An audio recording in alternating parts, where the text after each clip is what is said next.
Welcome back to the Pink Floyd Collectors YouTube channel.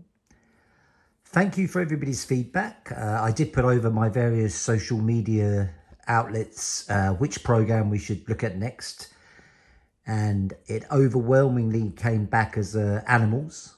Now, as far as Animals goes, or as far as I know, there's only 2 different variations for this tour.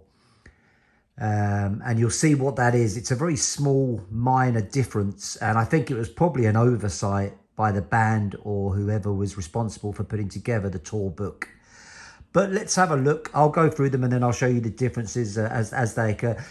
I don't know how obvious it is, but there's definitely a coloration difference.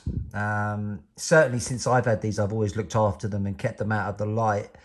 So I don't think it's because of that. I just genuinely do think there's a slight difference in the images. You can see this one here is slightly darker.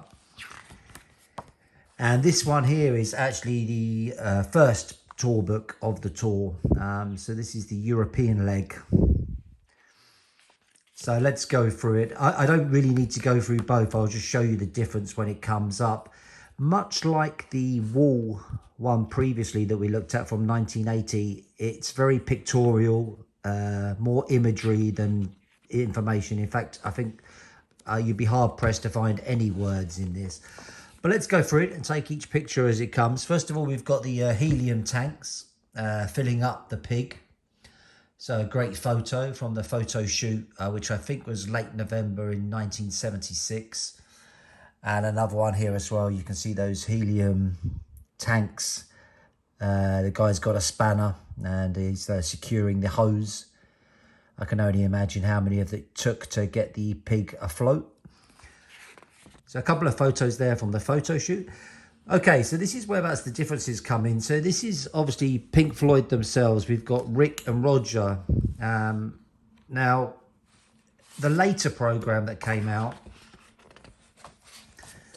includes their names. So it lets you know, okay, this is Rick Wright, this is Roger Waters. And then the pictures are exactly the same. So let's concentrate on them in this book, and then I'll come back to the other titles as well as they come up. So more photography, this time underneath the pig as it starts to become inflated. And another one here of the fully inflated pig, or maybe 90% inflated, getting ready to fly. And then we've got Nick and David. And if we switch back to variation 2, you can see we've got Nick Mason and David Gilmour. Exactly the same photos, they've just added their names.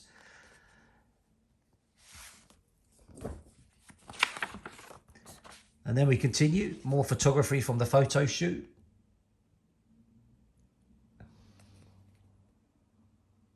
Great imagery, of course, but it's not telling you anything about the show. Not even a credit page in this one, except for outside of the band members.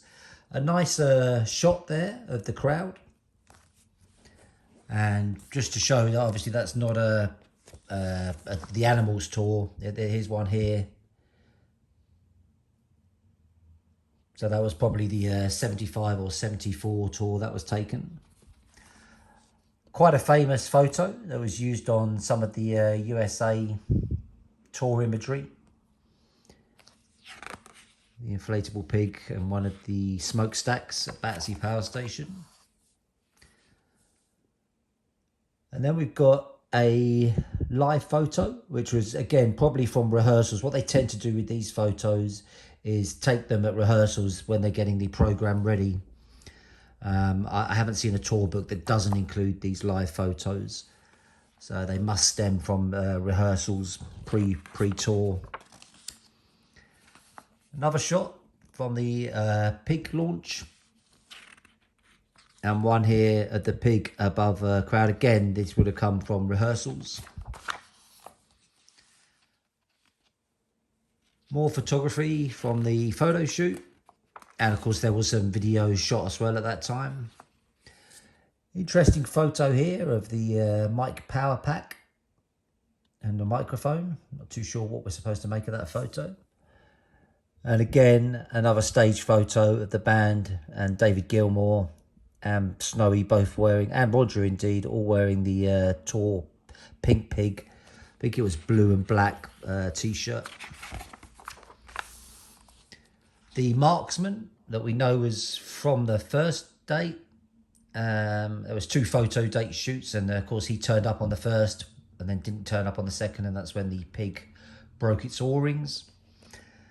And a photo here, I think it's our DC-10 flying. Obviously, anybody who knows London will know that Heathrow is only probably 20 miles, or that'd be to the east of Battersea, so a lot of traffic comes over there.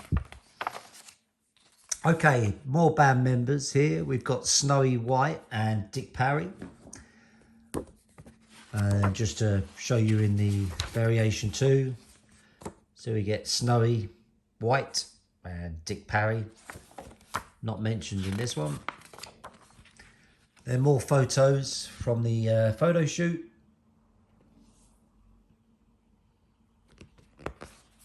And that's it. And then the only other difference I found was on the rear, or was it just inside here? Yeah, so there's some writing on this one that just confirms it was produced, published and distributed by Brockham International, New York.